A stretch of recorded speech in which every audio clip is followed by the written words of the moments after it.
When it comes to framing the discussion about law enforcement, last month the president hosted a law enforcement roundtable, and at that roundtable he said that he would not support defunding police, and yet 1 month later we still have Democrat cities doing so, disbanding their police, defunding their police.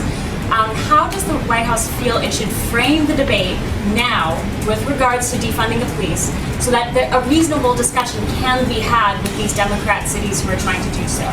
Yeah, it's a very good question. We know that in Los Angeles, when they announced that they would be defunding their police department by $150 million, they basically immediately after saw a 250% increase in homicides.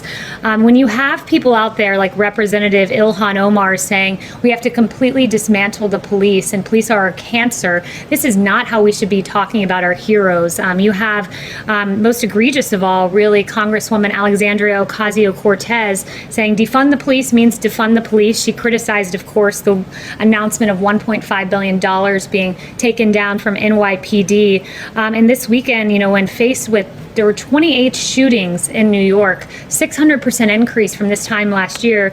You have Representative Ocasio-Cortez saying this is just because people are trying to get food with their families. That is preposterous. The reality is 63% of Americans in this country fear that criticism of our police departments will lead to no public safety in their streets. And 69% of Black Americans, this is a real issue when you call our police cancer, when you talk about dismantling them. And then this weekend in New York, you see a 1-year-old killed in his stroller. His name was DeVell Gardner Jr., and that 1-year-old will be in our prayers. Not only that, you see Officers Garza and Chavez. And to your question about how we should talk about the police and defund the police, a movement the president stands against, the 2 officers ambushed this weekend.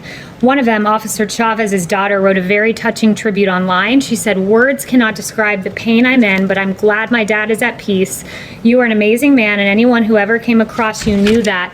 I'm going to miss you so much. You died doing what you love most. You died a hero." And those touching words were written by Savannah Chavez. And I know she received vile and outrageous comments online that were absolutely atrocious for a touching sentiment to her dad.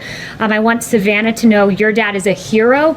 His police department should never be defunded because most of our police officers are good, hard-working men and women and heroes, much like Savannah's dad. We'll be praying for you.